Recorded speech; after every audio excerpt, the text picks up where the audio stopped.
Hello everyone, I am Sumitra Maiti. Today I am going to discuss with you a famous sonnet, Shall I Compare Thee, written by Shakespeare for my B.Ed practicum. Before discuss the poem, we will know about the author. The name of the author is William Shakespeare. He was a great English poet, playwright, and also an actor. He was born on 23rd of April in 1564 in Stratford-upon-Avon. That's why he is called the Bard of Avon.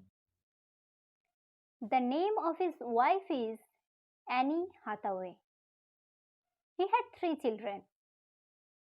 They are Susanna, Hamlet, and Judith. He died in 1616. As Shall I Compare Thee is a sonnet, so let's discuss about some features of sonnet. What is sonnet? Sonnet is a lyric poem comprising 14 lines written in iambic pentameter. It follows a certain rhyme scheme and holds to a strict thematic structure. There are 3 main types of sonnet: Petrarchan, Shakespearean, and Spenserian sonnet. I will give you a brief description of Shakespearean sonnet. Shakespeare wrote 154 sonnets. The first 126 are addressed to a young man named Mr. W.H. And then 127 to 152 are addressed to a mysterious dark lady. Many critics said the dark lady is Mary Fitton, and the last 2 are addressed to Cupid. Then we will know the rhyme scheme of the sonnet. The rhyme scheme of the sonnet is ABAB, CDCD, EFEF, GG. The sonnets were first published by Thomas Thorpe in Shakespeare's Sonnetes in 1609. The poem is about love, passion, beauty, mortality, etc. Now come to the explanation of the sonnet. Shakespeare opens the poem with a question, addressing his friend, Shall I compare thee to a summer's day? Here, the speaker is in confusion whether he should compare the young man's beauty with that of summer or not. Now come to the second line. Thou art more lovely and more temperate. Here he emphasizes that his dear friend is more lovely and temperate than the summer, whereas the summer is extreme with its harsh days. His love's beauty is gentler and more restant than the summer. Now come to the third line.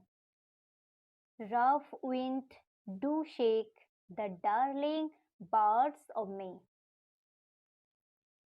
Here he says that the violent summer winds are a threat to the beautiful new flower buds that popped up in the early summer. But the beauty of his friend cannot be lost. Now come to the next slide. And summer's lease had all too short a date.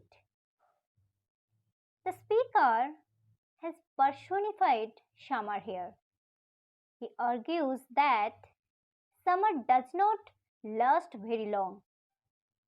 It will end and is only for a short lease. The summer must abide by the agreements made to the weather. In the next line, the poet says, something too hot, the eye of heaven shines. Here, the eye of heaven is referred to the sun. Further explaining, using personification of nature, the poet says that sometimes the eye of heaven means the sun is too hot. Now come to the next slide. And often is his gold complexion dimmed. Here the poet says that, and sometimes his gold complexion means the sun's golden face is dimmed due to the clouds. Here the poet is praising the beauty of his beloved friend indirectly by showing us the shortcomings of the otherwise beautiful summer season. Now come to the next line. And every fair from fair sometime declines. Here the speaker says that everything changes with time. Even the most beautiful things fade and lose their charm.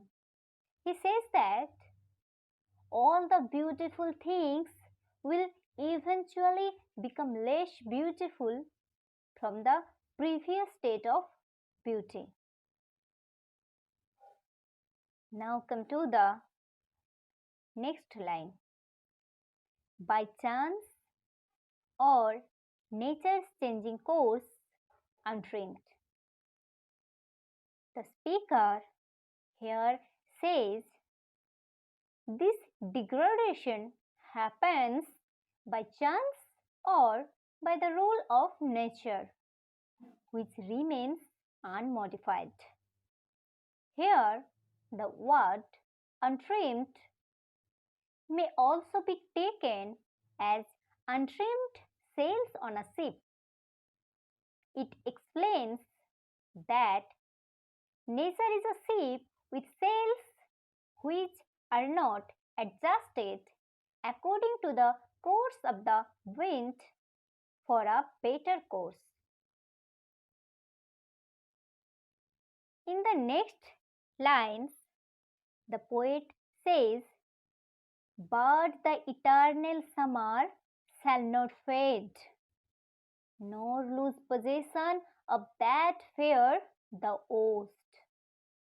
Here, Shakespeare says, the beauty that his beloved friend possessed is eternal and will never fade of its charm. Through lines 1 to 8, the poet has been pointing out the limitation of the summer, and now he has started praising the friend's beauty directly. Now come to the Next two lines. Nor shall death brag, thou wanderest in his shade, when in eternal lines to time the grossed. The speaker personifies death here. He opines that although death always had an upper hand over life, the beauty of his friend will live in this poem through eternity. The death will never be able to lay hands on his beloved as he is immortal. Now come to the last two lines. So long as men can breathe or eyes can see, so long lives this, and this gives life to thee. These two last lines are couplets. And here Shakespeare makes a prediction that this poem about his beloved's beauty will be acclaimed throughout the ages till men live on this earth. As long as life will go on, his poem will be read by men and women, and through his poem, his love will also live. I hope the sonnet is clear to all. Now come to the conclusion of the poem. This sonnet is the first in which the poet has mentioned the longevity of youth's beauty as eternal. Another important theme here is the power of the speaker's poem to defy time, the immortality of art. Here are some references from where I collected my data. Hope you all enjoy it. Thank you.